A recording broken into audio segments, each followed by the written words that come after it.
L'objectif de la vidéo est de vous présenter l'environnement de Cisco Packet Tracer. Dès que vous le lancez, vous arrivez sur une page blanche comme celle-ci et vous êtes en général dans la partie ici logicale, c'est-à-dire qu'ici vous allez faire votre schéma de connexion logique, c'est-à-dire que vous allez pouvoir depuis ici la bibliothèque choisir par exemple des end devices et parmi les end devices je vais retrouver ici différents constituants. Donc un PC, de table, un laptop, on peut retrouver des smartphones, des tablettes. On va retrouver ici tout ce qui est lié au réseau, donc des routeurs par exemple. On va retrouver ici les switches, les hubs, la partie point d'accès Wi-Fi, et puis tout ce qui est lié également au modem, ADSL ou câble. Et ici la partie cloud qui va simuler l'internet. Pour réaliser la connexion, vous avez cet outil connexion qui vous donne différents icônes de connexion, soit la connexion automatique qui est très pratique quand on ne sait pas comment faire, et sinon on choisit tout simplement le type de câble qu'on doit utiliser, auquel cas si je prends par exemple un câble croisé par exemple, je clique, la différence c'est qu'il va vous montrer ici les différentes interfaces possibles sur la machine. Donc Fast Ethernet, je vais sur un routeur et je vais me mettre en gigabit Ethernet par exemple. Ensuite, quand vous cliquez sur une machine, clic gauche, vous rentrez simplement sur une boîte de dialogue avec différents onglets. Ici, physique par exemple, où vous avez accès à la description de la machine. La machine, pour l'instant, est équipée d'une carte Ethernet. Alors très exactement, donc c'est si vous mettez sur la carte réseau, c'est une NM1CFE, et ici vous avez les différentes cartes qui sont compatibles avec la machine. Donc si je clique sur NM1CFE, on me dit que c'est une carte Fast Ethernet.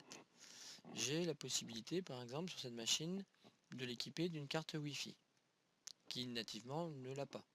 Alors on peut le voir en allant ici dans la partie configuration. Vous avez ici au niveau des interfaces, vous avez une Fast Ethernet, c'est la carte que l'on vient de voir, et on a un Bluetooth. Si je veux rajouter une carte Wi-Fi, je vais tout simplement éteindre la machine. Il va falloir que j'enlève cette carte parce qu'il n'y a pas la place actuellement. Et je vais aller choisir une carte Wi-Fi. Donc la carte Wi-Fi, ça doit être celle-ci. Voilà. Un W. Je la prends, je la glisse. Je redémarre le PC. Je vais en configuration. Vous voyez que je n'ai plus la Fast Ethernet, mais j'ai la wireless. On aura accès très souvent à la partie desktop, où on retrouvera la partie, pardon, je suis allé un peu vite, ici IP configuration, on va devoir configurer les adresses IP des machines, soit de manière statique, soit via un serveur DHCP qui distribue automatiquement les adresses. Et on aura aussi recours à la commande prompt qui permet de retrouver les commandes qu'on peut utiliser sur Windows, voire très ressemblantes, en tout cas avec celle de Linux. Et on aura aussi accès au web browser, donc traditionnellement Firefox, Chrome, où on pourra rentrer des adresses URL et essayer de voir si on arrive à se connecter à des serveurs web mis à disposition. Alors évidemment, on verra tout ça au fur et à mesure. Ici, j'étais dans la partie logicale d'une part et real time, c'est-à-dire en temps réel. J'ai la possibilité de passer ici en mode simulation. En mode simulation, on va pouvoir définir les protocoles en fait qu'on souhaite observer. Nous, on travaillera souvent avec le protocole ICMP.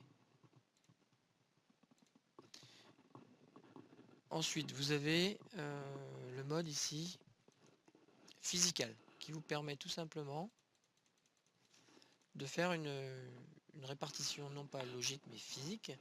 Donc on est sur un pays par exemple ici. Et ici, vous avez tout simplement une ville. Vous avez la possibilité de rajouter une ville. Et de les faire communiquer ensemble via Internet. On clique dans la ville, dans une des villes. On va faire un zoom arrière. Vous avez la possibilité de rajouter des buildings. Ici, vous avez un building, des bâtiments. Je peux en rajouter pour les faire communiquer entre eux. J'ai ensuite la possibilité de cliquer dans les bâtiments. Et là, je suis dans le bâtiment. Et je vais avoir la possibilité d'y déposer des machines.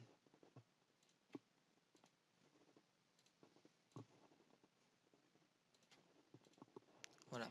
Et d'interconnecter tout ça avec des contraintes éventuellement géométriques. Et bien évidemment de faire communiquer chacune des pièces entre elles, les bâtiments entre eux, les villes entre elles, etc. Pour revenir, il suffit de faire back. Voilà. Donc j'en termine là avec la présentation rapide du logiciel Cisco Packet Tracer.